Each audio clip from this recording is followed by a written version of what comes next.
Dizziness is an impairment in the spatial perception and stability. Because the term dizziness is a very broad term and can have many different meanings, I try to distinguish the patient's symptoms as vertigo, or fainting, or pre-syncope, or disequilibrium. True vertigo is a sensation of spinning or having one's surroundings spin around them. Many people find vertigo very disturbing and often report associated nausea and vomiting. Disequilibrium is a sensation of being off balance and is most often characterized by frequent falls, sometimes in a specific direction. This condition is not associated with nausea or vomiting. Lightheadedness, weakness, or a feeling like you're gonna pass out or faint, we refer to this as pre-syncope.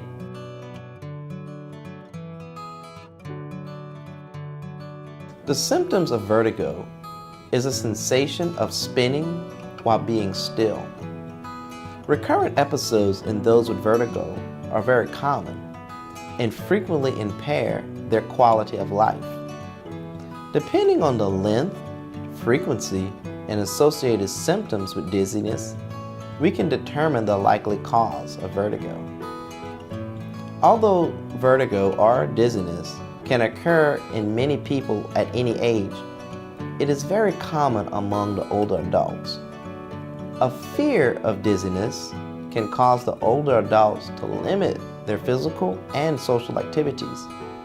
These vertigo attacks can also lead to falls or other injuries.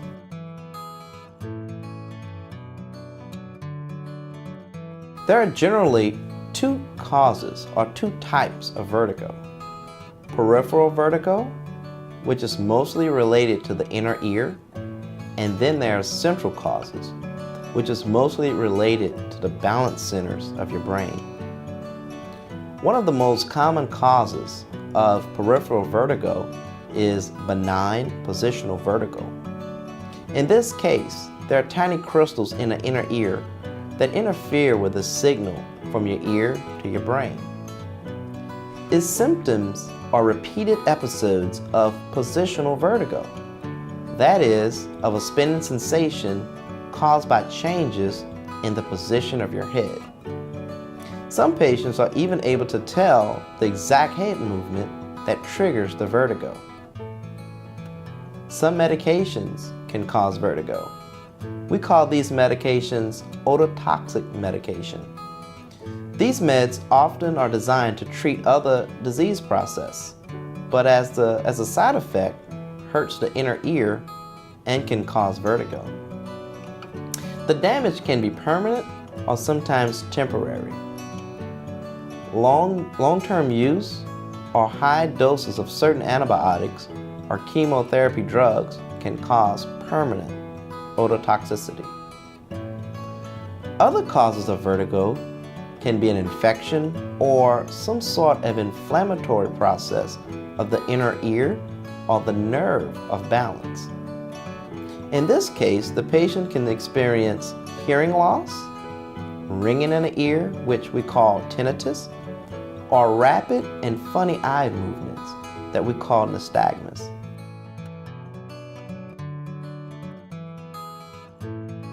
Vertigo is diagnosed by the patient's history and often performing simple in-office clinical exams, such as the Dix-Hallpike maneuver.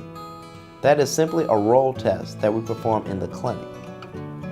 The treatment options for benign positional vertigo is very similar to the way we make the diagnosis.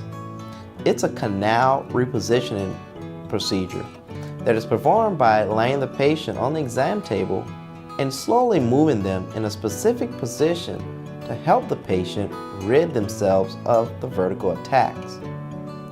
Other treatment option involves an exercise maneuver that the patient completes at home on a regular basis. This is extremely helpful for the patients. If the causes of vertigo is due to a bacterial infection, then a course of antibiotics and close monitoring is needed. If it's an inflammatory cause, then a short course of anti-inflammatory medications or steroids may be needed. Once you discover the exact cause of vertigo, you can start the patient on a treatment course, which usually consists of vestibular rehabilitation exercises, which is supervised by a physical therapist. The exercises that compensate for decreased function of vestibular structures are simple procedures or movements that retrain the central nervous system and the balance centers of your brain.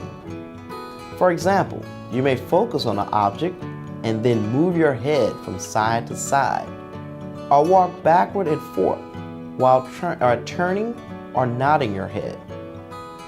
Once a physical therapist gets you started, you should continue these exercises at home.